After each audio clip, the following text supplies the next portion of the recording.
Welcome back. A grade 12 student in Toronto has been offered more than $2 million in scholarships from schools in Canada, the U.S. and the U.K.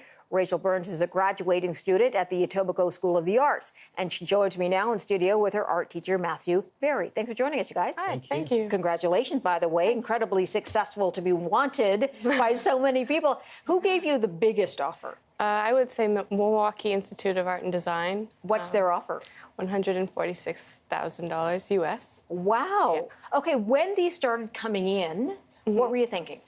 You go through waves of like disbelief, excitement, and then you get struck with the reality of how much it actually costs to go to these schools. And the fact that you'll have to make a decision. Oh my gosh, yes, by May 1st for a majority of them. Okay, so very soon. Yes, so I still have not decided, and we're still yet in the process of figuring out what's right. Okay, we'll talk about that in a moment. Matthew, what did you think of her success when you found out how many scholarships she'd been offered? Does this happen a lot? Well, we started last year. We had one student receive over $1 million in offers, and so we built upon what that student had done. We had no idea. I mean, we joked, I think, a couple of times about getting to the 2 million mark, but to have it actually become a reality and then to surpass that is quite astounding. And as Rachel keeps saying, we're still processing what's happening. It's hard to believe. There are so many great art schools, I'm sure, and programs in this country and in the U.S. Are you pulled one way or another?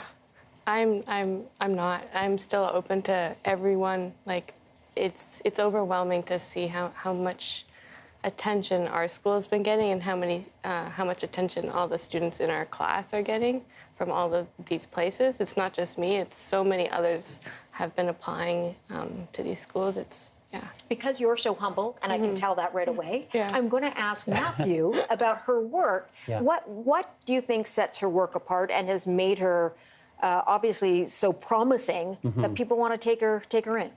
Well, there's a maturity to Rachel's work that I think is appreciated by people all over the world. And Rachel works in a certain process that is very contemporary. It's sort of the moment in the art world right now. And so it's recognized not just by the schools and art galleries, but by collectors as well now all over the world who appreciate and understand what Rachel's doing and how it connects to all the other things that are going on, say, in the art world and in the gallery world right now. Can you tell me a bit more about that for those of us who are novices? Well, currently I have a solo exhibition at General Hardware Contemporary at downtown on Queen, and it's the owner approached me after portfolio day, and she wanted to talk to me about my work, and I explained to her all the connections I've made throughout my work and how it connects to the world and who am I in this world. Give me an idea of how it connects to the world. Oh, like with the light that I often use graphite in the drawings I use, and I talk about how we interact with ourselves and how we interact with the universe and how small yet how big we are with the small impact we make on things.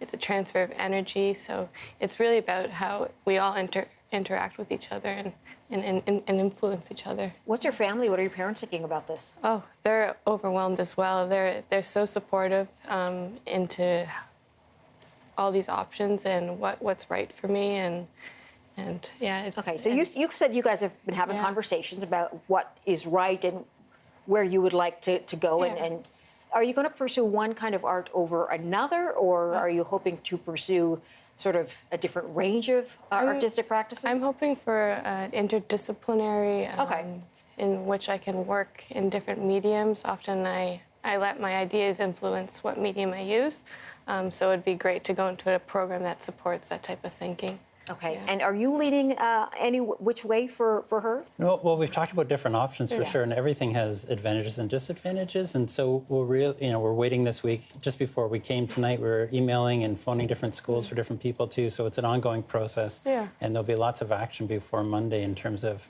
the relationships with the schools and the different students. When you have a student who's so successful at such a young age, you must really look forward to sort of the next few years down the line after they've completed that round of education. Yeah, very much so. We've been around just long enough to see some of our students graduate and go out into the art world and work with galleries all over the world and have success. So it's a really exciting time. I was going to say, what do you foresee for this young woman?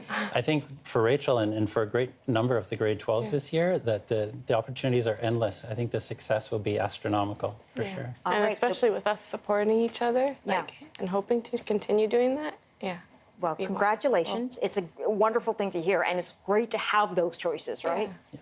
as you move definitely. forward. Good luck making that Thank choice. you. I Thank would you. want to. I'd want to choose so many at one time. Okay, Rachel and Matthew, thank you so much. Appreciate your time today. Thank you.